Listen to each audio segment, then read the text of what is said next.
Wednesday, which means it's my weekly channel update. And these are actually rapidly becoming my most fun videos to record. When I first started doing the weekly updates, I was like, who's going to watch this? And it's actually nice to see the numbers of views on the updates actually increasing every week. So that's enough for me sort of feeling good about myself and the direction of the channel, I think.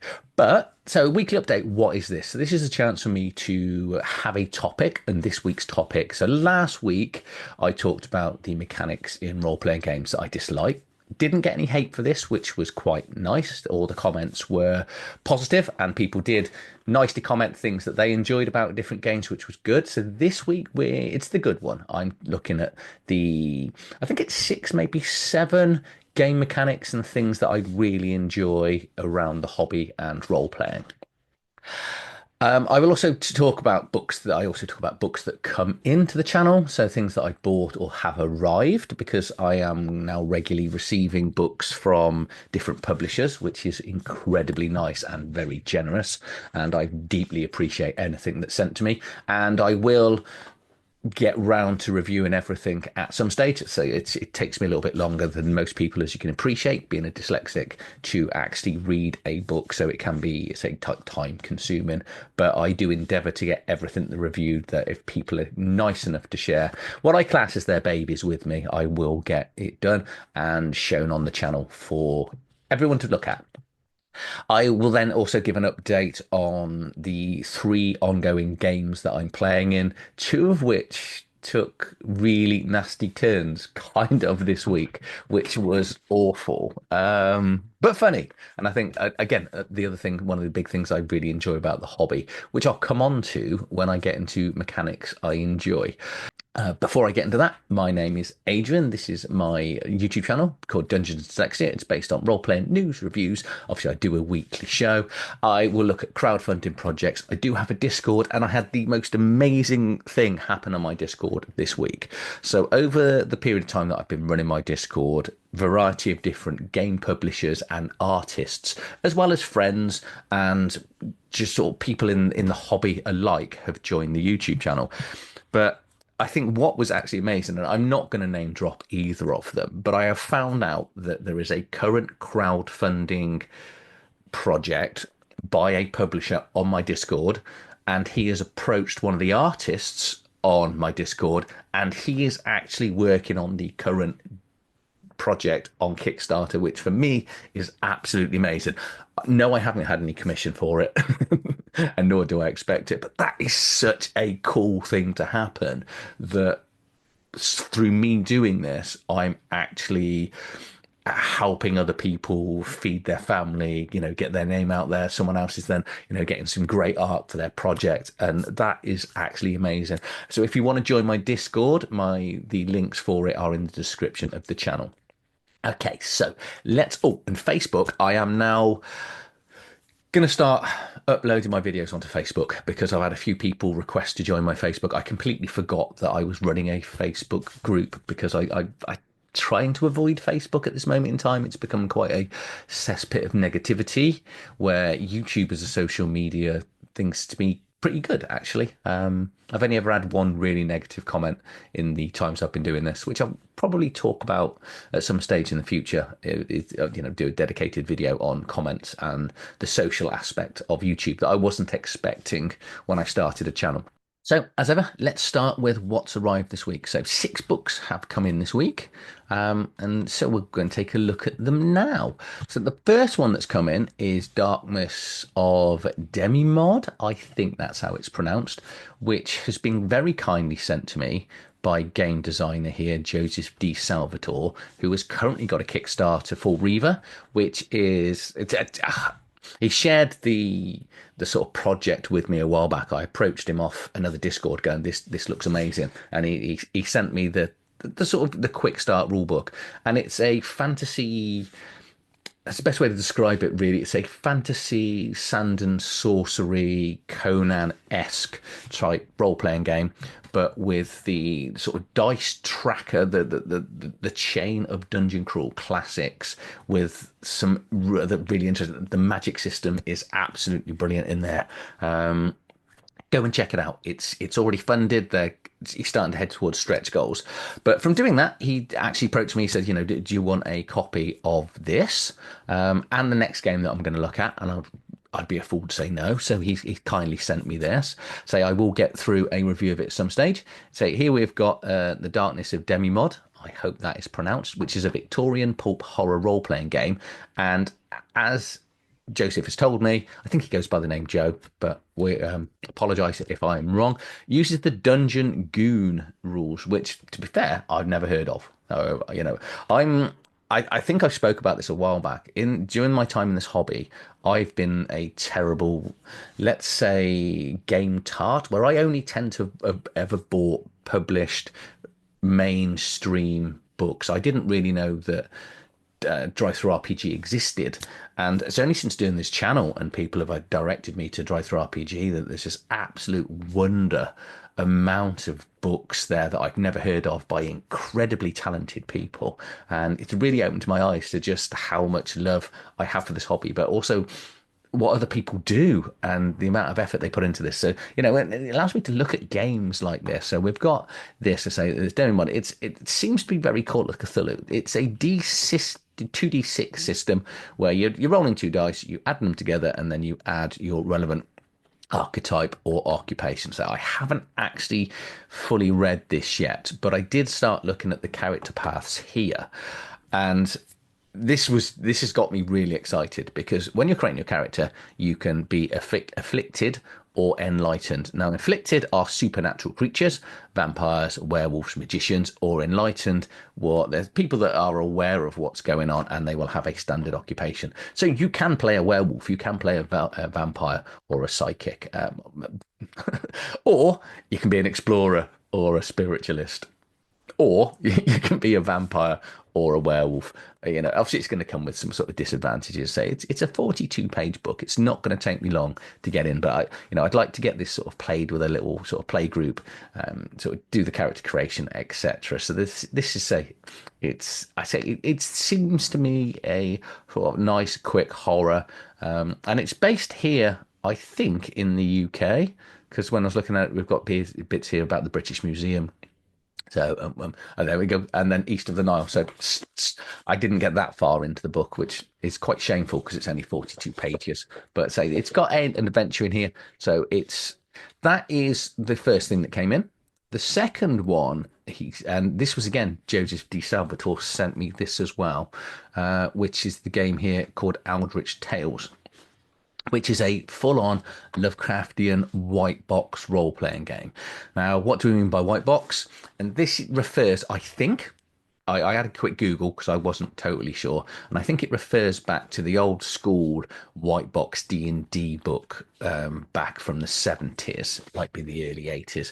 So it is a game that it's going to be very familiar to most people if you've played old school D&D or even up to 5th edition because of the stats that you're going to be familiar. You roll in D20. The system itself looks very interesting, but because it's going to have that sort of brutality element to it, it's going to be a lot darker, and there's a good chance your characters, I'm going to guess, may die. So I am very excited about this one. And what I like is here we've got the table of contents. So it's down to 220 pages, and we have got the quick links are nicely embedded in here. So I'll just quickly show you the basics. So you are rolling 3d6 for character creation. And so this should look very familiar. Strength, Dex, Constitution, Intelligence, Wisdom, Charisma. So if you're familiar with 5th edition or even sort of older school things, I think this should be relatively simple to pick up. And then you've got variety of different things in your occupations you're going to create, equipment, contacts, determining your stats and your class, etc. Great artwork throughout. So you've got different types like antiquarian, combatant, an opportunist or socialite, which are your character classes, which will give you different abilities and special abilities. It seems to only go up to level 6 so far that I've got into it, but it's different equipment, fantastic artwork, and then different skills. So you're going to be adding this to your D20 roll and going up from there. So review will come at some stage. And then I bought Shadowrim because I was trawling through TTRPG, as I say, and I recently bought by, I think it was Christopher Gregg, I want to say, Greg Christopher. So sorry about that. Got your name right, but in the wrong order.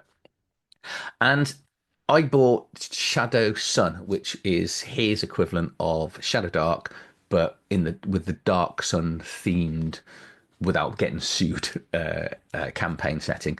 And this, I then noticed, is one for Skyrim. And I've never managed to find a decent Skyrim clone or convert something into Skyrim well enough.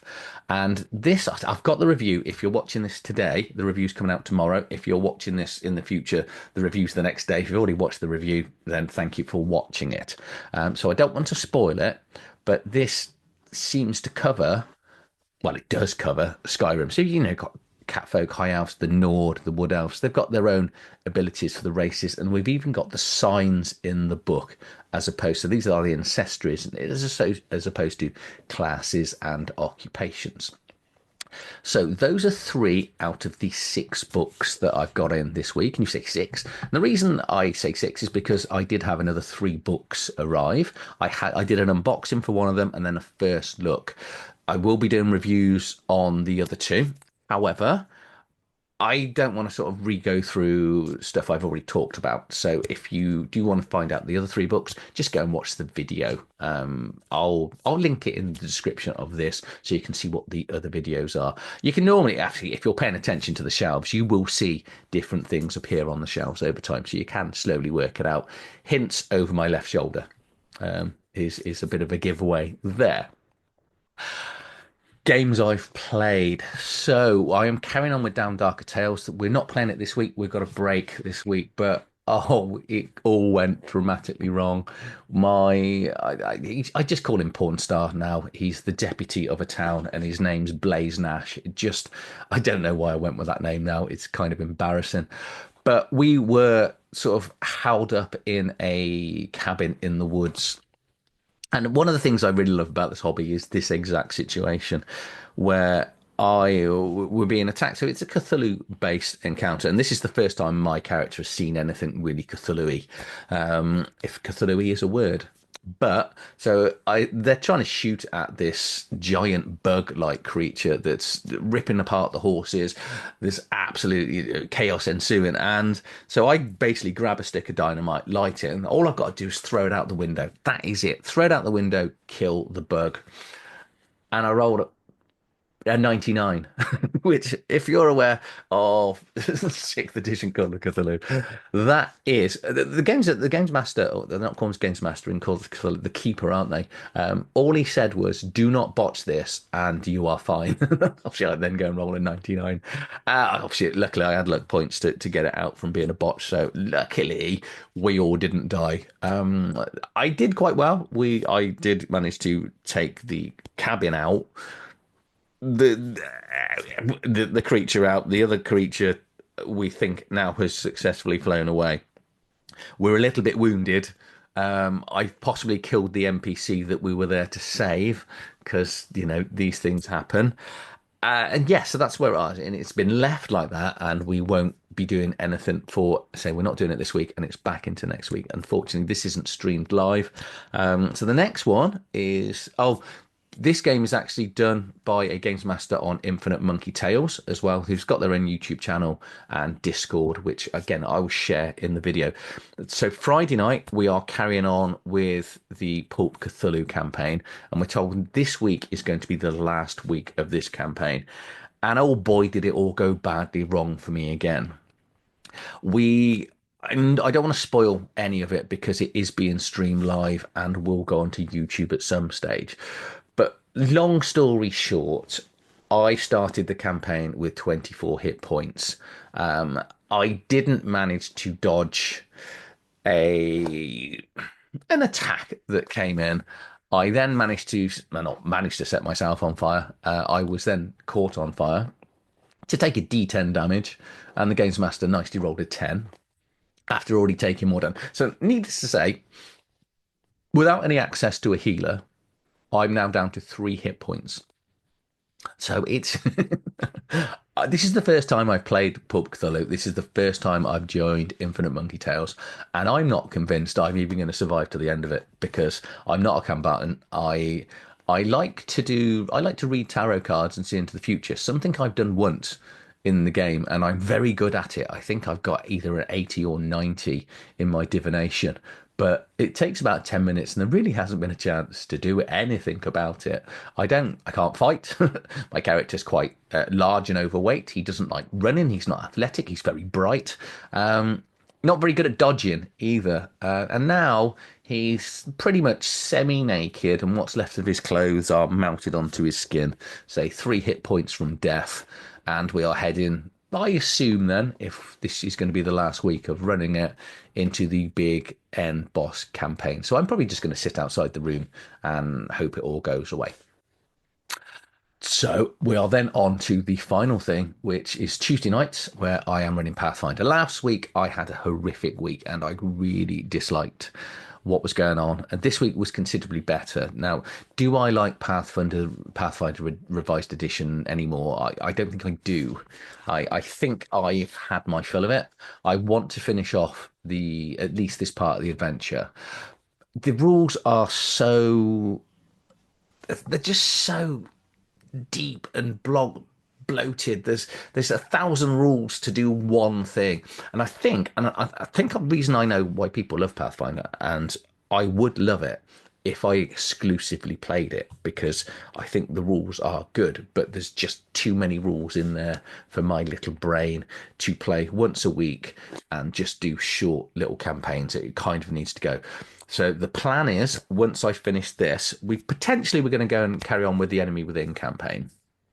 And I think I want to break from running something rules heavy because war, sorry, Warhammer 4th edition is quite heavy, but it's a system that I do really love. So I don't mind, and I fully understand it. So I don't mind running the Enemy Within campaign. But what I think I want to do is go on to this and do Swayed, either Deadlands, which is Westerns, or I think realistically, I want to go back to the first edition Rise of the Rune Lords campaign that is meant to be absolutely amazing, but use the Swayed rules. So that's my plan. So the campaign, it was quite good this week. I'd say I enjoyed it this week because only 2 locations. Not going to show you the maps because the map of the second location they are currently in, they're in a cave, and if they watch this, it will throw in some spoilers.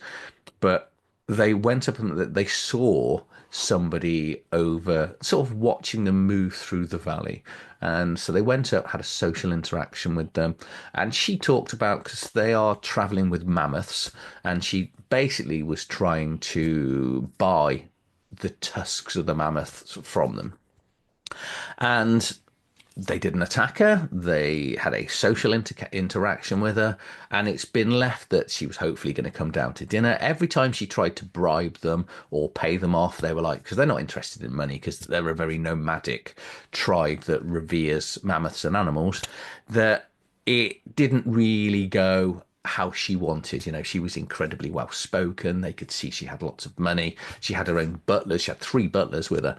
And then they kind of just left it at that. Down to they did that Billy Goat Gruff thing of don't take our mammoths. There's 1,000 people coming that she could see for miles away. They were slightly concerned how she could see it, but they all failed their Arcana checks, so that didn't really come about.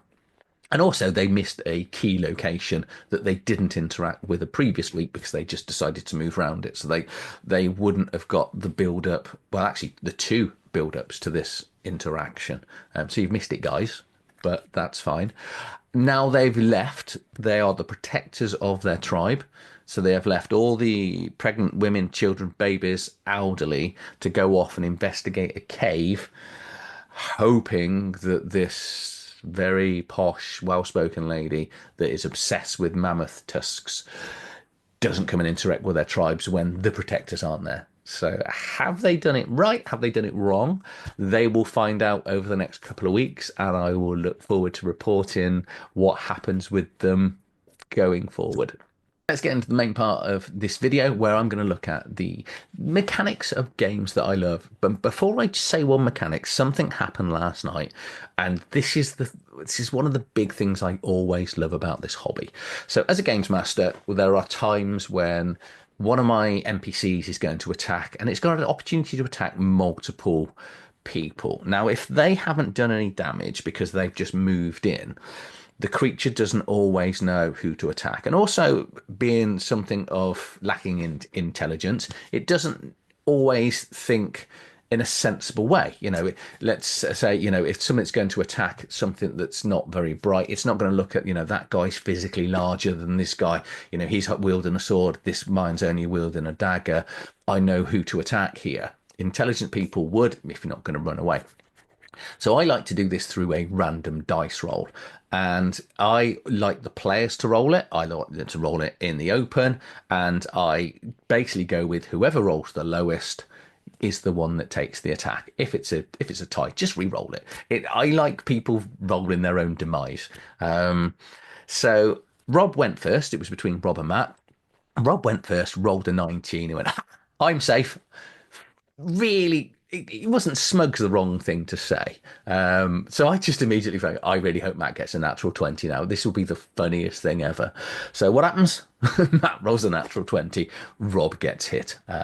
He didn't. He passed his roll, his will save. So the actual clause went through him. So it worked out best for the party. But it's things like that that you will remember and talk about for years to come, because it's just funny when you automatically think you are totally safe and then the dice go and absolutely screw you up, which basically what happened to me in both my other adventures earlier on this week. Right, let's get into then the sort of mechanics that I really like. So the first one I want to talk about is something that actually appears in, I think probably Pendragon is the only thing I can think of that actually runs it. So let me just share this. And it's this personality trait thing. So if you haven't heard of Pendragon, Pendragon is a King Arthurian, again, is that a word? Role-playing game by Greg Stamford, I think. It's about his sixth edition. And you are basically a sort of knight of the realm based in the sort of King Arthurian medieval Merlin sort of things. And it has this personality trait thing here. And I would love to see more games run it. Because what I find with players, or even NPCs, is, let's say you want to be I'm going to use the chaste versus lustful here. So all of these, so chaste versus lustful, energetic versus lazy, unforgiving, forgiving versus vengeful, these will all always add up to 20. Okay, so you can have 20 in lustful, 0 in chaste. You wouldn't want to do that. You might have 15 in lustful. So that means you're more likely to be lustful than you are to be chaste. And you might be suspicious over trusting or cowardly over valorous. And let's use valorous over cowardly as an example. So let's say you are a cowardly person. So you've got 15 in cowardly and 5 in valorous, because that's what you've decided that you want your character to be. Now, in role-playing games, there are certain situations where people go, I want to stay and fight. And, you might have a will save or a fear check, but this does it differently. So if you want to go against your personality trait, so for example, you are naturally a very cowardly person, so 15, so that's basically 75% of the time you're going to do more cowardly things than brave things. So you will then roll on a d20 and you need to get equal to or lower than the one thing that you're trying to do. So if you want to stay there because you're more likely to be cowardly, if you roll a 6, a 6 or more, you're going to run away. You won't be valorous. To be valorous and brave, you need to roll a 5 under. And it becomes really fun in things like the chaste versus lustful. So if you've got a character that's very lustful and, let's say someone is trying to seduce them and they're fully aware that this might be a succubus because of suspicions, or they know that they're on guard duty and they don't want to get pulled away by the very beautiful lady, and they're going to give up their watch. Most players will go, no, I'm not interested. I know I've got my duty. I'm not going to do it. This game, you're getting the players to roll a d20. And let's say they've got a lustful of 16 and they they basically want to stay chaste, they've got a very, very slim chance. They're on 17, 18, 19, 20 to not go off with that woman. It is incredibly fun. And it just takes that sort of stuff away from the players where they kind of sort of metagame how they're going to go or interact. So that's the first one. The second one I really love is, so it's an example that I'm going to use here. Again, let me just share my screen. And this is random character backgrounds, which I'm going to use here. Fantasy Gits. Traveller does it, and Rune Quest does it as well. Now, one of the problems I have with backgrounds is backgrounds just, you need a background to sort of ground your character into the reason why you became the person that you are. So technically you were 0th level. But what I like about random backgrounds is the fact, take Traveller out, because first edition Traveller, you can actually die in character creation, which is a little bit brutal. But what it gives is it gives you random things that has happened to your character. Witcher does it. The Witcher does it as well. Thinking about that your characters, things that happen to your character that's out of your control that help you then build, and it might give you negatives or positives. So it might give you permanent injuries or disabilities, additional magic items. Runebound does this. Sorry, RuneQuest, I think it is. I can never remember which way round it is. One's a board game, one's a role-playing game. And that you roll your background for your grandparents or parents, which determine titles and money that your character may start with. And I think it's absolutely brilliant. Things like this. It's like when we were recently playing Fantasy Gits, Paul, he was trying to do additional terms to, it does make you older, but it does make you more skilled. And he basically wrote, I think it was on the very first session of, nope, that's it. You don't get anything additional. You're going to go off adventuring. And there you are. You are injured doing an adventure. No, I think, where is it? There's one that goes anyway. But it just takes that, it's again, it's the sort of, I like to take a little bit of control away from the players or myself when I'm generating a character, because things don't always go the way you go. I was doing a Traveller campaign and I wanted to be a sniper in the military, and I got sacked after my very first role, and then I ended up in really, really rubbish jobs forever, until the adventure started. And luckily I was all right at sniping, and I managed to sort of work it into a merc. But life doesn't always go the way you intend it to. So that is my second one, random backgrounds. Which then brings me on to a kind of my third one, which is why I love things like Warhammer, and that is random tables, which very much links into the random backgrounds. I do like it when random injury tables, random, year tables. It's what Pendragon does. Pendragon has this amazing. So you play because if you think again, medieval times, you are playing over a period of years in the game. And you're technically playing a family, because people do die because it's medieval times. And what this does brilliantly is you have your adventuring time, then your downtime, and your downtime is random tables. So you may get married, you may have children, your wife can die in childbirth. If you're a female character, you might end up pregnant and still dying in childbirth. And then you randomly, you then generate the child or a cousin or a family member.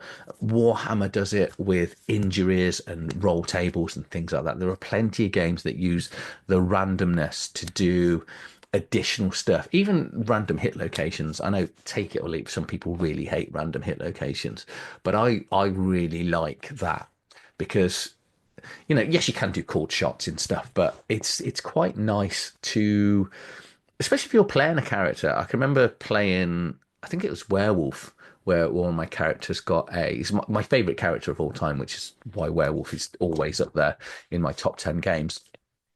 And he ended up with a battle scar and losing his eye, which I was really, really annoyed about.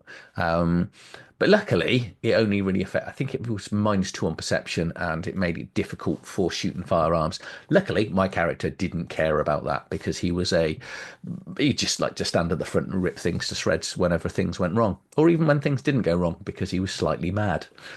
He was a Metis, so he had the madness disability, which was quite funny. Whenever he failed a willpower check, there was a random chance he would just lose it and attack anybody, any stage, which led to some difficult role playing, I think, for the games master back then. So yeah, random tables are really, really good. We're then going to get into this, which, because of my role playing, board gaming stuff, one of the reasons I'd never played Sway before, so Savage Worlds, which the new edition, is this Benny's, um, or poker chips, with little faces on. And actually giving stuff out. Most games now have a meta currency. It's quite standard that, I think D&D has it, Pathfinder have it. You can spend this currency within the game that doesn't really make sense, be it hero points or adventure points or bonus points or bennies, that allow players to re-roll or to completely ignore damage or that sort of thing. Or Reaver does this really well as well, which I'll come on to in a second, going back to the current Kickstarter by Joe Salvador. And it actually does it better than most things. And I've seen this in other games, as Suede does it. So when you're giving out meta currency, people just mark it on the character sheet in Suede and Reaver. And this is what I think everyone should do, is actually give the player something. Go, here you go. So when they use it, they can actually cast it, throw it, flick it, roll it, whatever they do, they're sort of just chucking it out in front, going, I'm going to cast it. It just adds to the game and the experience a little bit more. But the other thing I really like is like Reaver does it, and I can't think of the other game. So Savage Worlds as well, is when they spend it, is, well, in Savage Worlds, you can get this back. But in Reaver, when they spend it, you get points too. And the more points they spend to make themselves better, once as the games master, you've got 3 of them, you will automatically have extra attacks, extra damage, or something. So it puts the players on the spot of, we've spent 2 between us. I'm either going to take a shed ton of damage or I've missed. So do I spend that now, knowing full well the games master is just going to come back and do mega damage or a wonderful hit back? Yeah, so meta currencies are great. Physically giving out stuff, greater still. Next on the line, advantage and disadvantage. Love or hate 5th edition.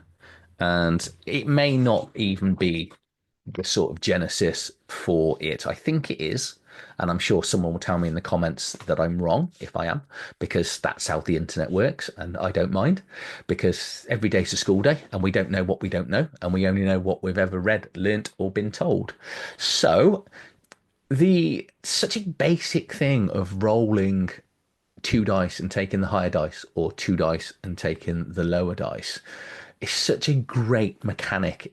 Rolling multiple dice is always fun, and I think people like the sort of the dice pool spoiler coming up. Dice pools, absolutely amazing. But such a simple thing to go, just roll 2, pick the highest, just roll 2, pick the lowest. People will try and find reasons through role playing, through narration, through bribery, or however it may be, to try and get that advantage, which allows players then to become a lot more descriptive in their actions to try and say get the advantage out. I really like the basic little thing that does.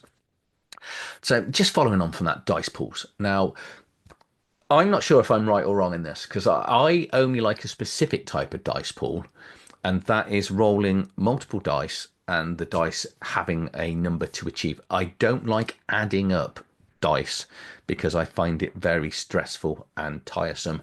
And as a dyslexic, it's just hard work. But what I like to do, like, the World of Darkness, Vampire, Werewolf,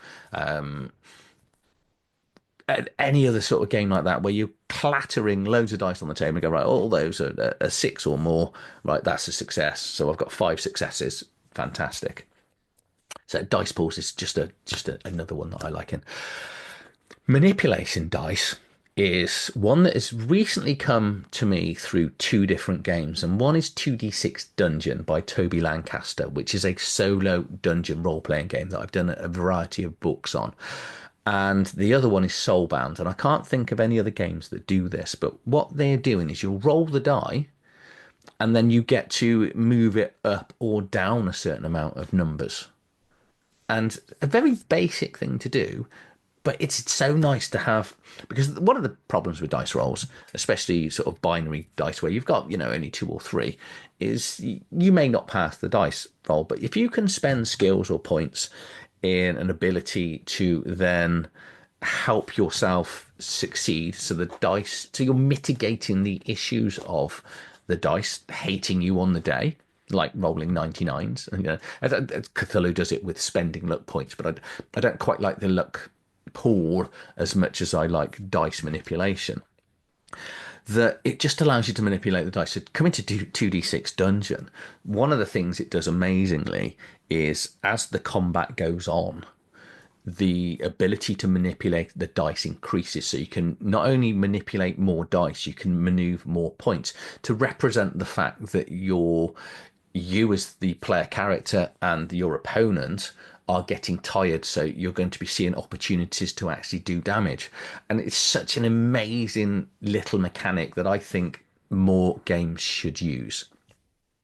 Okay, and the final one is, I think this is obvious because, well, it's obvious if you know me, and that is exploding dice at every game. And it's something you see in board games more. You don't see it in role playing games that often. You get the, one, two, and three is a fail, four, five is one success, six is two successes. No, let six be a dice you can roll again, and then add it to that one to become multiple. I say I don't like adding up dice, but what I do like is adding up a die or maybe two dice that have got to a maximum roll, and just that explosion that keeps going on. World of Darkness did it with, I think, I want to say third edition Werewolf, where you could roll the tens and you could roll it again for additional successes. Say Star Wars, the West End Games did it, where you could, I think it was only one dice though, so it was very basic exploding. But the big one that does it is the same game that brings me this, which is the Bennies, which is Savage Worlds. It's a game I avoided because I thought it was more gimmick than fun. But Savage Worlds is rapidly becoming it's just flying up that top amount, into my top games. Exploding dice, bennies, meta currencies, cowboys, Pathfinder without all the crazy feats.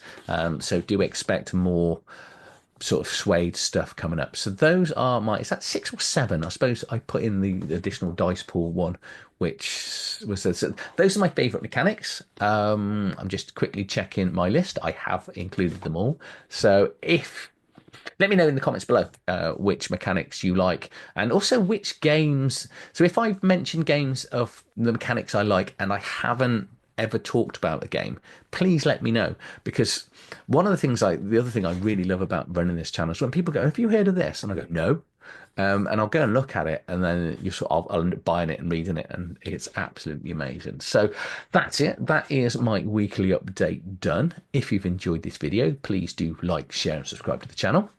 And I'll see you tomorrow with my review of Shadowrim, or maybe a few days back if you're watching these out of order. But if you're still here, thank you for watching. I'll see you soon.